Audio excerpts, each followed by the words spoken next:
2014. gada maijā Rīgā savas durvis vēra ekskluzīvā dizaina viesnīca Mercury Center, pirmā starptautiskā tīkla Accor viesnīca Latvijā.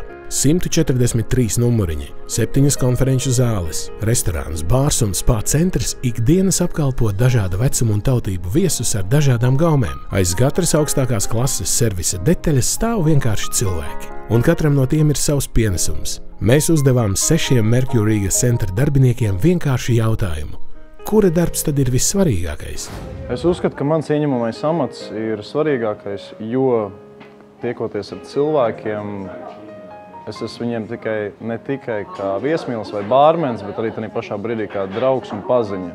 Jo man ir vienā minūtē jāuzzina, kas viņam ir vajadzīgs un kas viņam nav vajadzīgs, lai sniegt viņam to labāko, ko mēs varam dot. Rezervācija nodaļa ir ļoti svarīga viesnīcai, jo caur rezervāciju nodaļu tiek viesnīcai pienestas tiešas rezervācijas.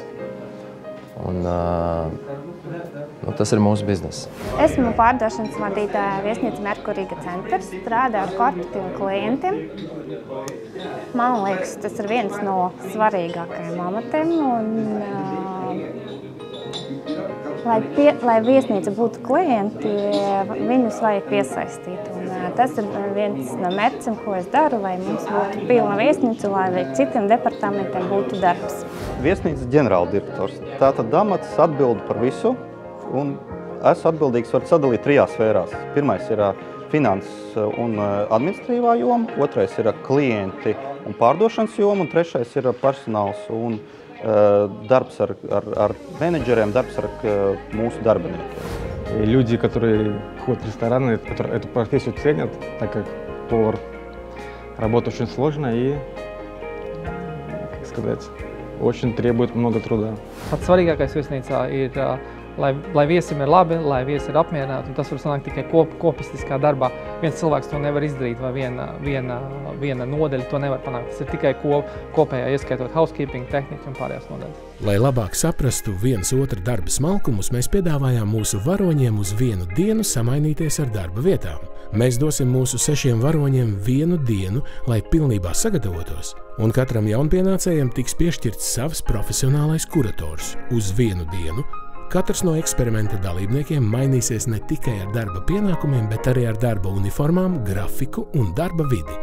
Pirmais piedalīties eksperimentā piedāvājās restorāna The Traveller vecākais oficiants Kristaps. Kā vietā viņam būs jāstrādā visu dienu un ko viņš par to domā?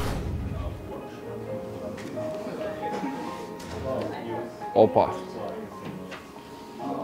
Ģenerālmenedžers Egars. Tas amats, kurš man būs jāieņem, manā uzturē liekas tāds visgalvenākais tā kā mājas galva. Bet vienīgais, ko es šobrīd vēl neesmu izpratis, ir, ko viņš īsti tur dara. Jo es viņu tikai redzu, kā viņš paiet garām, vienreiz, otrais, trešoreiz, cilvēkiem, kafija, tāpēc, kāpēc nebūtu nekas grūts? Kristapa darba diena šoreiz sākas 9 rītā, kā jau ģenerāla direktoram pieklājas. Viņš acīm redzami jūtas kā īsts priekšnieks jaunajā biznesa uzvalkā. Diena ir sākusies lieliski, bet tikai līdz brīdim, kad Kristaps nokļūst savā kabinetā. Dokumentu hauss, zvani no nepazīstamiem cilvēkiem, tas viss nedaudz novirza Kristapu no grafika, un viņš nekādi nespēja noskaņoties uz tādu darba viļņa, kā viņš sākotnēji bija iecerējis. Par visgrūtāko uzdevumu kļuva biznesa tikšanās ar Vitāliju, lielas turisma firmas vadītāju. No sākuma domāju, ka viss kārtībā, neparasts. Uzvalkā staigā, runājies viss kārtībā. Tad sāku uzdot par restorānu jautājumus, mierīgi, nekāda problēma. Bet tad sākās nākamie jautājumi, kas bija mārketings, kas bija finanses, numuriņi. Tur apmūs pēc pilnas programmas. Tagad es sāku aptvert, ka, diemžēl vai pa laimi, bet ģenerālmenedžers tikai nesēž un nedzer kafiju vai tēju, bet ļoti nopietnas darīšanas. Ofisā neko nesaprat, kas viņam kur atrodas. Nekādas papīras nevarēja vajadzīgos atrast. Un tad man vēl uzzvanīja, ka tieši bija jāiet uz to tikšanos. Abrīnoju, tas ir pāri manī. Otrais savu kārtu uz eksperimentu sagaida ģenerāldirektors Aigars Gerhards, kura pienākumus viņam nāksies veikt visu dienu un kā viņš tiem sagatavosies. Kristaps. Kristaps mums ir viesmīlis. Viesmīļa darbs arī ir ļoti interesants. Līdzīgi kā mans darbs, arī ļoti atbildīgs. Es domāju, ka būs ļoti sarežģīti, bet kaut kā tomēr varētu mēģināt to visu izdarīt. Ģenerāldirektors oficianta formā tādu skatu bieži nenāks redzēt. Jā, un Aigars izskatās apjucis. Ar ko sākt? Tomēr restorāna vadītājs Sergejs bez kavēšanās pārņem kontroli pār situāciju. Viņš sniedz detalizētus norādījumus Aigaram, un viņš pilnā sparā uzsāk darbu. Uzklāja galdus, spodrina glāzes, iznēsā ēdienus. Restorānā uzrodas viesi, un Aigars dodas apkalpot savus pirmos klientus – 2 draudzenes, kuras ieradušās restorānā uz vakariņām pēc darba. Meitenes izrādās ir visnotaļ kaprīzes. Sākumā viņas ilgi izvēlas ēdienu, komentējot katru nosaukumu ēdienkartē, taču pēc tam vaicā Aigara padomu, kādu vīnu viņām izvēlēties ar viņu iecienītajām delikatesēm. Aigars neapmulst un norāda uz pašu dārgāko vīnu ēdienkartē. Viesmīļa lomā iejusties bija ļoti interesants piedzīvojums. Bija ļoti jāatsvaidz zināšanas par ēdienkarti, par dzērienkarti, kas sadarībām, kas bija arī pasūtot ēdienu, bija jāsaprot, ko piedāvāt klientē. Ļoti interesanti bija galda klāšanas iemaņas atcerēties, kas bija nedaudz piemirsts, jo visu laiku pieredz, ka kāds cits apkalpo pie galda. Un tad kā viesmīļa loma neapšaubāmi interesanta, man viņa ļoti patika, un es jau pieteicos uz brokastīm pastrādāt un uzfrišināt visu zināšanas. Trešais eksperimenta dalībnieks – viens no labākajiem restorāna The Traveller pavāriem Aleksandrs Pokatovs. Eksperiments viņam šķiet smieklīgs un ir pārliecināts, ka viņš bez grūtībām varētu pildīt jebkādus darba pienākumus.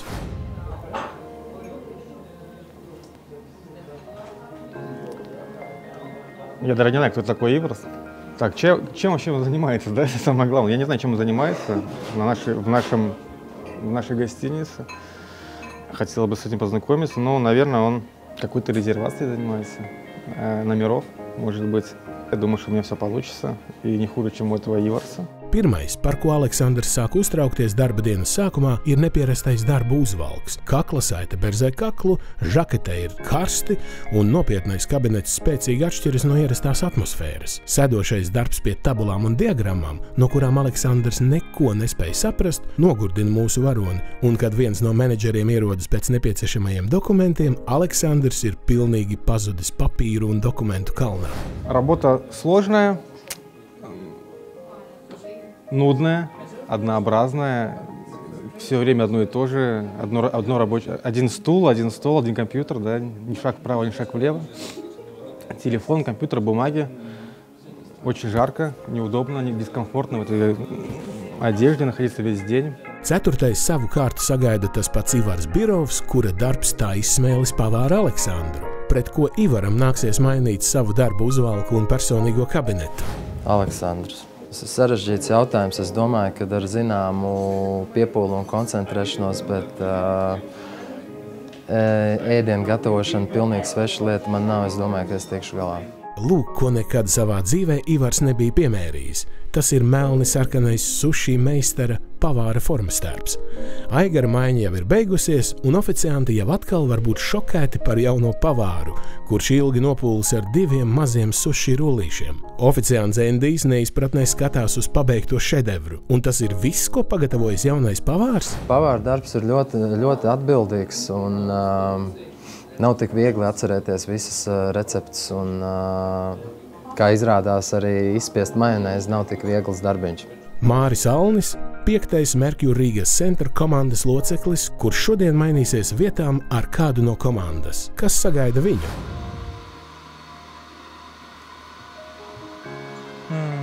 Aļona Rimša, sales menedžere, un es domāju, jā, es tiktu labi ar viņas darbu galā. Kāpēc? Tāpēc, ka es esmu līdzīgi darbu darījis. Es ikdienā arī rādu un pārdodu viesnīcu. Es domāju, ka es tiktu ļoti labi galā. Šķiet, ka Māris jūtas vispārliecinātākais par sevi no visiem eksperimenta dalībniekiem. Un nevelti, jo intervijā viņš jau minējis, ka viņam jau ir darba pieredze šajā jomā. Uz nākamo tikšanos ar Māri ierodas nepavisam parasts klients. Pasākumu organizators Dmitrijs izvēlas viesnīcu lielai mūziķu grupai. Klients gadījies prasīgs un sarežģīts. Viņš cenšas nokaulēt sev izdevīgāko cenu, cerot uz lielu atlaidi. Es satikos ar cilvēku, kurš gribēja nopirkt viesnīcas istabiņas, pakalpojums viesnīcas, kuram bija uz vasaru grupa no Singapūras ar 26 cilvēkiem. kuram vajadzēja 13 vinistabas un ar iekļautām vakariņām. Cilvēks bija bijis vairākās Rīgas viesnīcās, un viņam bija piedāvāta krietni zemāka cena, nekā es viņam varēju piedāvāt. Mēs uz vietas ne par ko nevienojāmies, es izteicu savu piedāvājumu, un mēs palikām pie tā, ka es došu cenas izvēles iespējas balstīt uz vakariņu piedāvājumu vai augstāk vai zemāk tā istabas cenā iekļaut. Kā jau vienmēr cilvēki vēlās zemākas cenas un ir daudz kur bijuši jau Rīgā, bet man likās, ka šo konkrēto klientu varētu arī pārliecināt, lai palikt pie mums par saprātīgu cenu. Skatītājiem jau noteikti izdevies uzminēt, ar ko vietā mainīsies Aļona, taču pati pārdošanas nodaļas vadītāja vēl nenojauš, kā vietu viņai nāksies ieņemt. Maris! Man jau bija pieredze, un es gribētu atcerēties, kā strādāt ar viesiem, kad viņi jau ir viesnīca, un es domāju, ka es neaizmirsu savas zināšanas, un es varēšu piemērot to vēlreiz. Recepcijas darbinieki viegli uzņem jauno darbinieci savā komandā. Apburošai Aļonai ir viegli sazināties ar viesiem. Palīdz kolēģiem un pie recepcijas galda jūtas visnotaļ pārliecināta par sevi. Viss norit gludi līdz brīdim, kad pie viņas pienāka neapmierināti turisti. Ir pieļauta kļūda, kuras dēļ viesiem piešķirta ne tā telpa, kura sākotnēji rezervēta. Turisti dusmas izgāž uz Aļonu, kas sākumā ir mazliet apjukusi, taču laicīgi saņem sevi rokās. Īsti man patika man šodienas diena, un sapratu, ka es bišķiņ skumstu pēc veciem laikiem, kad es strādāju ar cilvēkiem.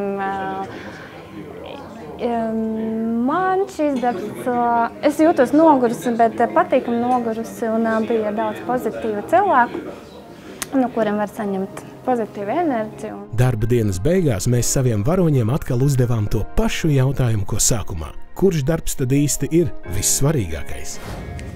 Katrs no mums ir ļoti svarīgs šajā uzņēmumā. Mēs katrs ieņemam savu noteiktu amatu, noteiktā nodaļā.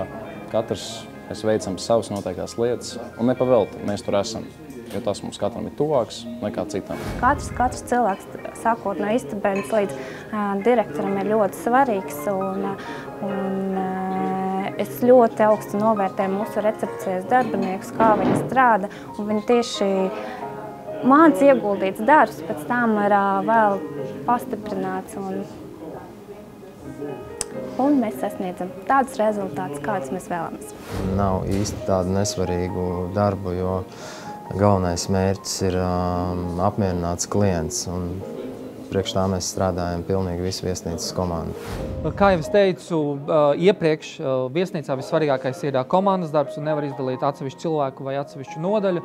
Aļona, sales manager, katru dienu tiekās ar tādiem cilvēkiem vairākas reizes dienā, un tas nav viegls darbs, bet viņi ļoti labi ar to tiek galā. В данном рабочем дне я понял, что мы все команда, мы все друг от друга зависим. Если бы не было офисных работников, не было бы работы и у нас, так как они приносят нам клиентов, gostei в ресторан. Viesnīcā visi darbi ir vienlīdz svarīgi, un galvenais ir strādāt kā komandai, un tad tas arī veido to pašu viesnīcu būtību.